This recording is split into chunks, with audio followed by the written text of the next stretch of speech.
Hey guys, what's going on? Today I decided to switch up my usual gameplay, showcasing of weapons, and attempt to teach you more about Counter-Strike. I'm hoping that this will attract more Counter-Strike players back to my channel, who will then possibly subscribe to my channel in order to gain more information on the strategic side of Counter-Strike Global Offensive and every little technique they can use to their advantage when playing. So today we'll be talking about the P250. The P250 is priced at $300 with 52 rounds in the reserve and has a magazine capacity of 13 bullets, which makes for a total of 5 clips before running out of ammo. The kill reward for the P250 is default, which is a standard 300 in competitive games and 150 in casual games. This semi-automatic pistol is also able to kill an enemy with one shot to the head, even if that player is equipped with a helmet. Although I must warn you that many times I've gotten a perfect headshot on an opponent who is at about medium distance and didn't get the kill even though they weren't wearing armor, so just be careful to pull the trigger twice. Now let's talk about the pros of the P250. It's capable of hitting one hit kills to the head even with a helmet equipped. It is a very cheap pistol for all of its attributes. It inflicts more damage against armored opponents than the Glock P2000, USPS, and the Tech 9. In the low manageable recoil, the spray pattern for the P250 doesn't seem to waver from side to side, left to right, making it very easy to control by slightly pulling straight down while spraying. This leaves for a very accurate pistol that can be highly effective. However, I do recommend firing the P250 in bursts, because the first 2 shots are very accurate and the third shot goes up, which can easily be adjusted by pulling down on that third shot.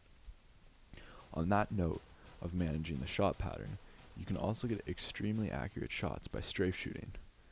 This is a technique where you move left and right, back and forth. Uh, when you're about to hit the opposite arrow key, your character is completely still for 1 second because you have stopped moving, and your shot is completely accurate because you have stopped moving, allowing for precise headshots. Okay, so now we're going to talk about some gameplay tactics for the P250. So unless you are very close range with an enemy player, try not to spray bullets. Instead, burst fire to increase your accuracy. The P250 is very accurate when fired in bursts, but less effective when spraying unless you pull down to manage those shots. Okay, so for your one-hit headshots, most of the times you want to wait until the enemy is at about mid-distance, because that's when the P250 does its prime damage, and then go around the corner or object at head level.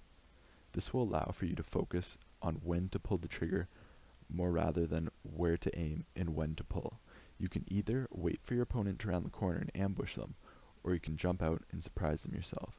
I recommend holding off because holding off behind the corner, unless you know where the enemy is and you know he is within the mid-range distance.